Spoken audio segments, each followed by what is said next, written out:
नमस्कार साथियों, मैं आचार्य रमेश विश्वनाथ का स्वागत करता हूँ मेरे इस वीडियो चैनल जिसका नाम है ज्योतिष विश्व।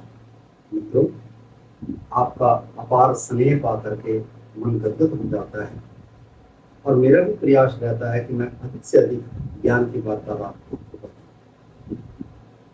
अभी पीछे किसी बहन ने मुझसे प्रश्न किया कि बेटी काफी जवान हो गई और उसके विवाह के लिए हम चिंतित हैं काफी, क्या करना चाहिए?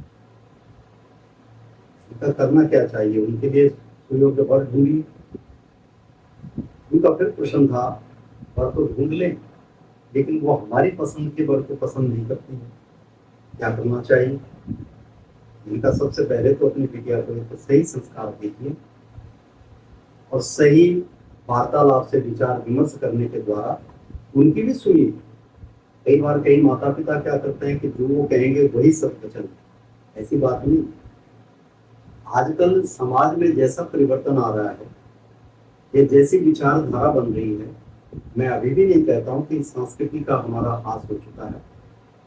हाँ, ये जरूर है कि उस संस्कृति में कई चीजें नई जनरेशन में नए भाव से इजाद की।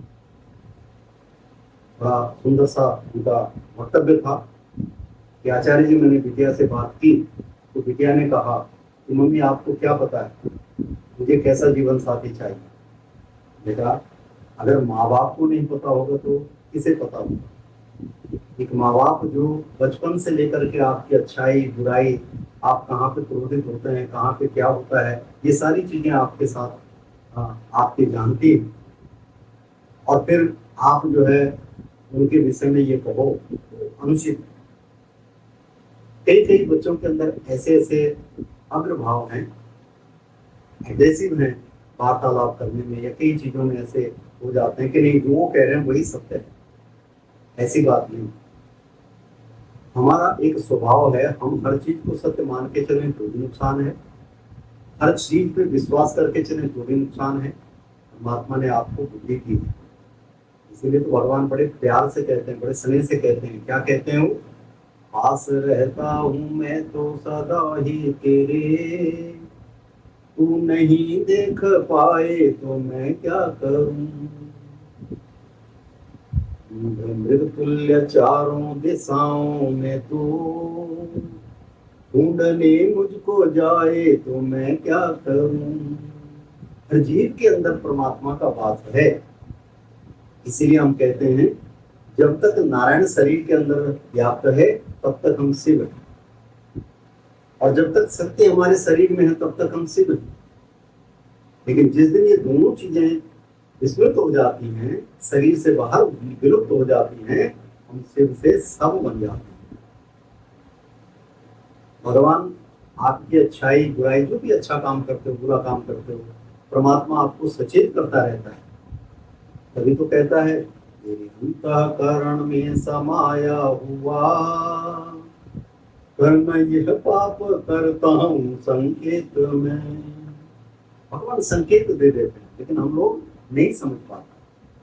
हम अगर किसी की बुराई करने के लिए जाते हैं तो देखिए, ध्यान दीजिएगा, हम कहते हैं तुम बुरे हो तो एक उंगली उनकी तरफ है लेकिन ये 3 उंगलियां हमारी तरफ है। इसलिए सबसे पहले आपको चिंतन करना चाहिए, माता पिता की सुननी चाहिए और माता पिता के साथ विचार विमर्श कीजिए।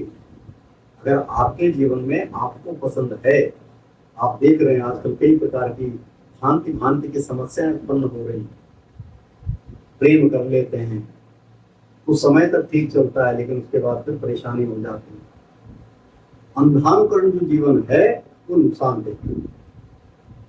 इसलिए प्रयास कीजिए एक अच्छे जीवन साथी की खोज थोड़ी देरी से हो सकती है लेकिन सब्र रख करके चलना चाहिए। शादी विवाह ये कोई आलू प्याज खरीदने वाली बात नहीं है, खराब हुए वापस करके आ गए। ये जीवन पर्यंत एक संबंध, प्रेम संबंध है जिसको जोड़ के चलना चाहिए। एक दूसरे का सम्मान ही आपके जीवन की, गृहस्थ जीवन का सबसे आनंददायक समय। इसलिए सुखमय जीवन को जी करके तभी आप प्रीति बढ़ा सकते हैं। आइए साप्ताहिक फलादेश में चलते हैं। मेष राशि वालों के लिए समय बहुत अच्छा है। धन ऐश्वर्य की वृद्धि होगी, मान सम्मान बढ़ेगा, परिवार में सुख आनंद मिलेगा। वृष राशि वालों के लिए समय बहुत अच्छा है। धन ऐश्वर्य की वृद्धि होगी, मान सम्मान बढ़ेगा, अनेक प्रकार से सफलता प्राप्त होगी। मिथुन राशि वालों के लिए समय बहुत अच्छा चल रहा है। अनेक प्रकार की सफलता उनके चरण चूमेगी, वाहन का सुख मिलेगा, मित्रों से पूर्ण सहयोग मिलेगा। कर्क राशि वालों के लिए समय बहुत लाभकारी चल रहा है। ये सप्ताह अगर देखा जाए, इस सप्ताह के अंतर्गत ग्रह कितने प्रबल हैं, ये सभी राशियों में लाभ की वृद्धि हो रही है। कर्क के बाद सिंह राशि वालों के लिए भी समय बहुत उत्तम चल रहा है।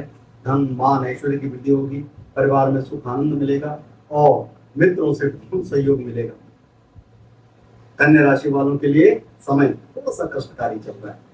शारीरिक मानसिक दुविधा हो सकती है, इसलिए भगवान शंकर जी की आराधना करो, इन कष्टों का निवारण हो जाएगा। कन्या के बाद तुला राशि में चलते हैं।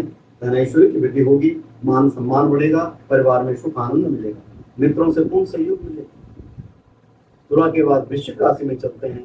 वृश्चिक राशि वालों के लिए थोड़ा सा वाहन से बचाव रखें, क्योंकि हो सकता है अकस्मात कहीं दुर्घटना घट सकती है। आपका धन कहीं फंसा हुआ है, रुक सकता है, इसलिए उसमें ज्यादा वाद विवाद न करें, थोड़ा समय ले लीजिए, समय के बाद आपको सफलता प्राप्त होगी। सप्ताह के अंतर्गत करना क्या है, गौ माता की सेवा करें, आपको बहुत लाभ मिलेगा। वृश्चिक के बाद धनराशि वालों के साथ चलते हैं। धनराशि वालों के लिए समय बहुत अच्छा है।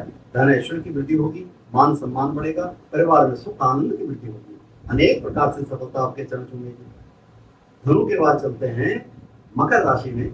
मकर राशि वालों के लिए समय लाभकारी नहीं, कष्टदायक, मानसिक तनाव रहेगा, शरीर कष्ट रहेगा, धन का अपव्यय होगा।